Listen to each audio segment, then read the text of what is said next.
Exercise number 7.6 topic है हमारे पास partial fraction. उसके अंदर सबसे पहला डाउट है क्वेश्चन नंबर 2 का फर्स्ट पार्ट। लिखा है I is equals to integral of 2x plus 7 upon x square minus x minus 2। देखो, सबसे पहला काम जो आपको चेक करना होता है इसके अंदर वो ये कि ऊपर नीचे डिग्री बराबर ना हो, ऊपर की डिग्री ज्यादा ना हो, ऐसा नहीं है। दूसरा स्टेप, डिनोमिनेटर के फैक्टर बनाने की कोशिश करते हैं मिडिल टर्म स्प्लिटिंग से। तो आप देखें 2 के ऐसे फैक्टर बनाने हैं, माइनस करके बनाए 2 माइनस 1, बाहर माइनस है तो माइनस का 2 और प्लस का 1 हो जाएगा, तो माइनस का 2 और प्लस के 1।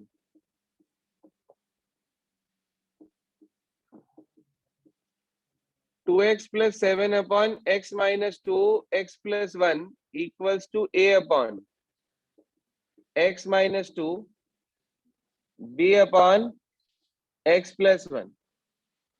आपने इसका एलसीएम ले लिया, 2x plus 7 equals to a के साथ x प्लस 1 b के साथ x माइनस 2। यदि आपको वैल्यू पुट करने में दिक्कत आ रही तो आप इसे कंपैरिजन से कर लो, और नहीं तो साधारण तरीका बताया था कि जब लीनियर फैक्टर होते हैं तो वैल्यू पुट करके आराम से निकल जाता है। कैसे? ये वाला फैक्टर 0 कब होगा? x को 2 रखने पर। तो आपने लिख दिया पुट x इक्वल टू 2 इस पूरे में, ये खत्म। हाँ भाई, ये खत्म। 2 2 जा 4 plus 7 11 equals to 2 plus 1 3a। तो a की वैल्यू बिल्कुल साधारण तरीके से आपको a मिल गया। अगर एक और लीनियर फैक्टर है उसे भी 0 कर सकते हैं तो निकाल लो। बाई चांस दूसरा फैक्टर क्वाड्रेटिक होता तो उस केस में हम कंपैरिजन लगा देते, एक वैल्यू निकालने के बाद। एक वैल्यू ऐसे निकाल ली, बाकी कंपेयर से निकाल ली। फिलहाल दूसरा फैक्टर भी हमारा लीनियर है तो हमने रख दिया put x is equal to कितना, शाबाश, -1 रखने से ये 0, तो -2 प्लस 7 5 हो गया। उसके बाद -1 -2 माइनस के 3b हो गया, तो b की वैल्यू -5/3 होगी क्या? ठीक है जी, इतनी बात तो समझ में आ गई। बोलो भाई, इतना भी क्लियर नहीं है क्या? अब आपको a मिल गया, b मिल गया, आपको a और b की वैल्यू को उठा के यहां रखना है और इसको इसकी जगह पर i में पुट करना है। तो इसका मतलब i is equals to 11/3 integral 1 upon x minus 2 dx, फिर -5/3 integral 1 upon x plus 1 dx। दोनों लीनियर फैक्टर हैं तो log mod x minus 2 5/3 log mod x plus 1 और प्लस c। चेक करो आंसर। सर ये नहीं है। क्या दे रखा? गलती किताब वालों की होगी, फिर तुम्हारा क्या आ रहा था? सर यही आ रहा था। तो इसका मतलब किताब में ही आंसर गलत है। तुम्हारी भी क्या गलती, बेचारे बच्चों की। 11 ठीक आ रहा है हमारा। एक मिनट एक मिनट एक मिनट एक मिनट, मैं चेक तो कर लूं, वही तो देख रहा हूँ। 3 से अगर होता तो भी -5 होना चाहिए था वहां पर। हाँ, -5 होना चाहिए था ना। नहीं नहीं, ये ठीक है, बिल्कुल परफेक्ट आंसर है। ये परफेक्ट आंसर है। उन्होंने क्या कर रखा है, 3 से मल्टीप्लाई करके उसे 3c को c1 लिखकर एडजस्ट कर रखा है, और -9 की जगह -5 आना था। आप इसे ठीक कर लो पूरा, 11 ऐसे ही छोड़ दो, कोई जरूरत नहीं होती इसे एलसीएम लेके एडजस्ट करने की। अगला बताओ, नेक्स्ट प्रॉब्लम बोली क्या है? फोर्थ का फर्स्ट, इससे पहले थर्ड में कह रहे थे। थर्ड का कौन सा? थर्ड का सेकंड पढ़ना। थर्ड का सेकंड क्या है? Question number 3 part number second, integration of x cube plus 1 x cube minus x. Sir ध्यान से सुन लो, डिग्री सेम है, सबसे पहले तो डिवाइड होगा। यदि आपने डिवाइड नहीं करा और डायरेक्ट पार्शियल लगाने की कोशिश करी तो आपको जीरो मिलेगी, जीरो, और वहीं कट जाएगा क्वेश्चन, चाहे आपने पार्शियल ठीक लगाया हो। आपने इसे रफ में डिवाइड करना है, करना भाई डिवाइड जरा। एक्स क्यूब प्लस 1 को एक्स क्यूब माइनस एक्स से डिवाइड करा तो 1 आ गया, एक्स क्यूब माइनस एक्स अलग आ गया, ये माइनस ये प्लस ये कैंसिल आउट, बच गया एक्स प्लस 1। यही तो रहा। आपको पढ़ाया है कि आप इसे लिखेंगे quotient plus remainder upon divisor, यही तो। भाई डिवाइजर में से एक्स कॉमन ले लिया मैंने, कोई दिक्कत तो नहीं है। ये आ गया हमारे पास, अब क्या करेंगे? ये आ गया 1 dx तो अलग कर दिया, x plus 1 upon x into x plus 1 x minus 1 into dx, इसमें पार्शियल लग जाएगा सीधा सीधा। सर अगर फर्दर फैक्टराइजेबल है तो आपको उसे फैक्टराइज करना है। ये कब ना टूटता, अगर ये लिखा होता एक्स स्क्वायर प्लस 1 या एक्स स्क्वायर प्लस 2।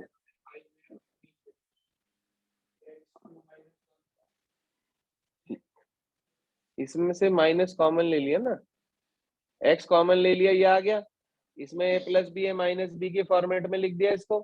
अब ये 3 फैक्टर बन गए। अब जब 3 फैक्टर आपके पास बन गए तो आप इसमें पार्शियल फ्रैक्शन लगा देंगे। देखो कैसे, पूरा बता देता हूँ इसे, तो आपको क्लियर भी हो जाएगा। कुछ बच्चे कह रहे थे 3 वालों के आंसर नहीं निकल रहे। X x plus 1 x minus 1 break कर दिया, a upon x b upon x plus 1 b upon x minus 1, इसका एलसीएम ले लिया भाई हमने। बहुत आसान है वैसे, ये टॉपिक इतना भारी नहीं है, थोड़ा सा दिमाग लगाने हैं। कट रहा था क्या? ओहो वेरी सॉरी भाई, ये तो बहुत आसान हो गया क्वेश्चन, अब तो कुछ बचा ही नहीं इसमें। भाई ध्यान नहीं दिया मैंने, सॉरी। वो फैक्टर उसमें से डिडक्ट हो रहा है, आपके पास 1/x इंटू एक्स माइनस 1 बच गया, ये रह गया। अब इस वाले हिस्से में तो चाहे आप पार्शियल भी ना लगाओ, एक्स कॉमन ले लो नीचे से, तो ये आराम से हो जाएगा बिना पार्शियल के भी। देखो 1 dx इंटीग्रल, नीचे से एक्स कॉमन ले लिया तो ये एक्स स्क्वायर हो गया, 1 माइनस 1/x हो गया। हाँ जी, ये क्लियर है। इस वाले हिस्से में हमने लेट कर लिया 1 माइनस 1/x को क्या ले लिया, t, इसका डिफरेंशिएशन करा 1/x square dx equal to dt हो जाएगा। तो आई बराबर इसका तो आ गया x इंटीग्रेशन ऑफ, ये कितना हो गया 1/t dt। 1/t का क्या होता है भाई, log mod t, और प्लस c, इसका एलसीएम ले लिया। चेक करना आंसर क्या दे रखा है इसने, हो सकता है बाहर माइनस और ये उल्टा हो।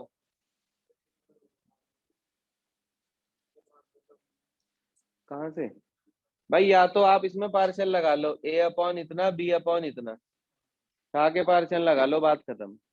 नहीं तो इसका एक शॉर्टकट तरीका होता है कि अगर न्यूमरेटर में कोई नंबर कुछ भी नहीं है, कोई वेरिएबल, बाहर एक एक्स है और अंदर एक्स की कितनी भी पावर के साथ कोई कांस्टेंट है, प्लस में हो या माइनस में, तो हम अंदर से जितनी पावर होती है वो बाहर निकाल लेते हैं, और जो ब्रैकेट में बचता है उसका डिफरेंशिएशन यहाँ तैयार हो जाता है हमेशा। ठीक है जी, तो हमने वही करा, उसे टी मान के उसके डेरिवेटिव को dt रख दिया, तो ये 1/t dt हो गया। 1/t का log mod t होता है, t की वैल्यू रख दी और एलसीएम लेके रिजल्ट तैयार हो गया। आंसर क्या दिया इसने,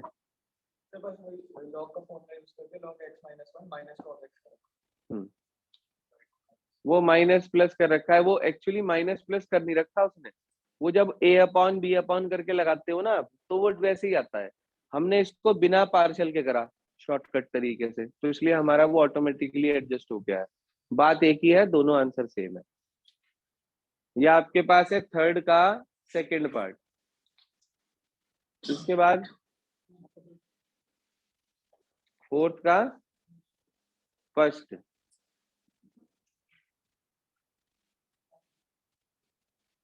हाँ भाई, क्वेश्चन नंबर फोर्थ का फर्स्ट पार्ट पढ़ के आए बेटा। हाँ, x-1, हाँ x-3 और ये तो बहुत सिंपल क्वेश्चन है। एक बार a अपॉन, एक बार b अपॉन, एक बार c अपॉन। एलसीएम ले लेंगे, हर एक के साथ दो दो ब्रैकेट आएंगे। एक बार 1 पुट कर देंगे, एक बार 2 पुट कर देंगे, एक बार 3 पुट कर देंगे, ABC आ जाएगा। तीनों की वैल्यू रखकर तीनों का लॉग में इंटीग्रेशन हो जाएगा और ये आंसर आ जाएगा। ऐसे नहीं करा? किसकी प्रॉब्लम थी? ऐसे नहीं करा? वैल्यू गलत आ रही कोई? देखो ध्यान से सुन लो, एक और पार्ट बता देते हैं भाई। x अपॉन x-1, x-2 और x-3। मैंने इसको ब्रेक करा a upon x-1, b upon x-2, c upon x-3। LCM ले लिया राइट साइड पर। a के साथ आ गया x-2, x-3, b के साथ आ गया x-1, x-3, c के साथ आ गया x-1, x-2। कोई परेशानी इतने तक? एलसीएम लेना तो हर बच्चे को आता है। उसके बाद आपने देखा पहला लीनियर वेक्टर x-1 है, कोई बात नहीं, आपने x को 1 रख दिया। Put x is equal to 1। ये खत्म, ये खत्म, यहां से वैल्यू मिलेगी 1 में से 2 चला गया, -1, 1 में से 3 चला गया, तो ये आ गया 2a इक्वल्स टू 1। a कितना आ गया? 1/2। हर चीज को लिख लो ना, कितनी देर लगेगी? 2 मिनट 2 सेकंड फालतू लग जाएंगे। इस फैक्टर के लिए x को 2 रखा, ये 0, ये 0, इधर तो 2 आ गया। b के साथ आ गया 2 - 1, 1, 2 - 3 -1, तो -b इक्वल्स टू 2। b की वैल्यू कितनी आ गई? -2। अगला आपने लिखा put x is equal to 3। ये खत्म, ये खत्म, इधर तो आ गया 3, c के साथ आ गया 3 - 1, 2 और 1, तो c की वैल्यू 3/2 आ गई। ABC आ गया, ये नहीं आया था? बस एक छोटी सी गलती और सारा काम गलत। ABC आपको मिल गया, उसके बाद तीनों को रखो, इंटीग्रेट करो, आंसर निकाल लो, यहाँ रख दो, इंटीग्रेशन कर दो। डायरेक्ट इंटीग्रेशन कर रहा हूं, तो 1/2 बाहर, log mod x-1, फिर माइनस के 2 log mod x-2, फिर प्लस के 3/2 log mod x-3। हो सकता है इसने इसमें भी 2 एलसीएम लेके वहां डाल रखा हो। आपको यहीं छोड़ दो ना, आप 2 क्यों ले रहे हो? देखो अभी भी समझ में नहीं आया क्या?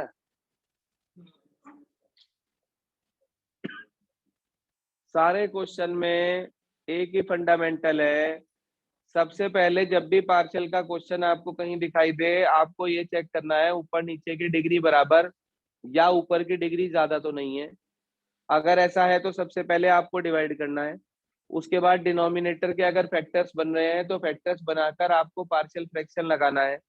पार्शियल फ्रैक्शन के कुछ बेसिक डिनोमिनेटर्स मैंने आप लोगों को नोट कराए हुए हैं कि अगर आपके पास दोनों लीनियर है तो a अपॉन बी अपॉन, एक लीनियर एक क्वाड्रेटिक है तो a अपॉन और bx प्लस c अपॉन, और अगर एक लीनियर है और एक होल स्क्वायर है तो a अपॉन, अगले का b अपॉन, उससे अगले का c अपॉन का होल स्क्वायर है।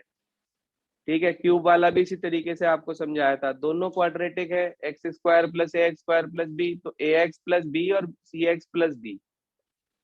ये बेसिक फंडामेंटल है इसका, कोई इसके अंदर कोई बहुत ज्यादा टिपिकल वर्क आपके पास नहीं है कि आपसे क्वेश्चन होंगे नहीं। और कोई डाउट हो सामने तो बोलिए प्लीज।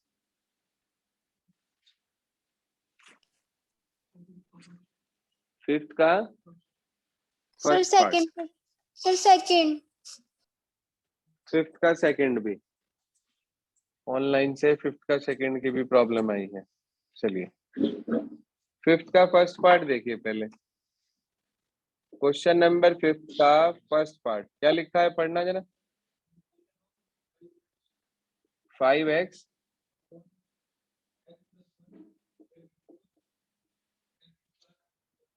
X square.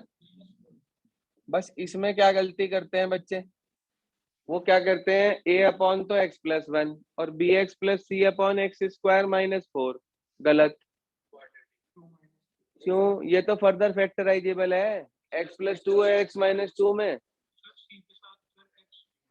तीनों लेने a upon b upon c upon, तब आएगा ये। आप लोग अगर इसको क्वाड्रेटिक मान के कर दोगे तो आंसर गलत आएगा। वो क्वाड्रेटिक सिर्फ तब लेना है जब वो फर्दर फैक्टराइजेबल ना हो। अब ये पिछले क्वेश्चन के जैसा क्वेश्चन बन गया, अब ये पिछले क्वेश्चन के जैसा क्वेश्चन बन गया। एक बार a अपॉन, फिर b अपॉन, फिर c अपॉन, तीनों की वैल्यू निकाल के तीनों में लॉग आएगा और आंसर आ जाएगा आपके पास। कर लेंगे अब ये वाला। सेकंड पार्ट पढ़ना क्या है इसी क्वेश्चन का। हाँ, x-1 का होल स्क्वायर x+2, ये तो आपने सीख रखा। x अपॉन x+2, x-1 का होल स्क्वायर, a के अपॉन में x+2, b के अपॉन में x-1, c के अपॉन में x-1 का होल स्क्वायर। ऐसा तो आपको मैंने एग्जांपल में भी बताया था जिसमें आप कह रहे थे हमें एलसीएम लेने में प्रॉब्लम आ रही। भाई मैंने आपको बताया था जो बड़ी पावर है वो एलसीएम में आती है। तो इसका मतलब एक तो x+2 और एक x-1 का होल स्क्वायर, इधर भी एलसीएम यही आएगा और इधर भी एलसीएम यही आएगा, फिर ये कैंसिल आउट हो जाएंगे। यहाँ x+2 कट गया, a के साथ आ गया x-1 होल स्क्वायर, b के साथ क्या आ गया, एक x+2 एक x-1, और c के साथ क्या आ गया, सिर्फ x+2। एक बार इस फैक्टर को जीरो बना लो, एक बार, हाँ ये कट गया ना, x+2 से x+2 कट गया, इसकी मल्टीप्लाई ऊपर, इसमें से ये एक बार कट गया तो ये दोनों एक एक बार ऊपर, उसमें ये पूरा कट गया तो x+2 की मल्टीप्लाई ऊपर। ये तो छोटी क्लास का एलसीएम ही तो है। एक बार इस फैक्टर को जीरो बना लो, एक बार इसको, दो की वैल्यू मिल जाएगी, तीसरा कंपैरिजन से मिल जाएगा। जैसे ही आपको एबीसी मिल गया, तीनों की वैल्यू यहाँ रख देना, इन दोनों में लॉग लगेगा, इसे लिख देंगे x-1 की पावर -2, तो -2 + 1 अपॉन -2 + 1 वाला फार्मूला लगेगा इसके इंटीग्रेशन में, इसमें लॉग ना लगा दियो गलती से भी, और आंसर आ जाएगा आपके पास। अब भी समझ में नहीं आया क्या पार्शन? सर, हाँ बेटा। सर जैसे आपने a के नीचे x+2 लिखा, हम इसके नीचे वो नहीं लिख सकते थे x-1 और b के नीचे हाँ x-1 हाँ का होल हाँ, स्क्वायर? लिख सकते हैं, लिख सकते हैं, उसी हिसाब से एबीसी की वैल्यू चेंज हो जाएगी। भाई आप इसे ऐसे का ऐसे भी ब्रेक कर सकते हो, क्या दिक्कत है, a upon x-1, b upon x-1 का होल स्क्वायर और c अपॉन x+2, बात तो एक ही है। Either we break it like this और like this, both are same, accordingly ABC की वैल्यू चेंज हो जाएगी, आंसर तो वही निकलेगा, बोथ आर करेक्ट। कल ऐसा कोई बच्चा ना हो जिसकी कॉपी में पार्शियल का काम ना हो, ठीक है जी, नहीं तो मुझे बहुत खेद के साथ कहना पड़ेगा कि बस इतने छेद कर दिए जाएंगे, कंफ्यूज आ जाएंगे आप।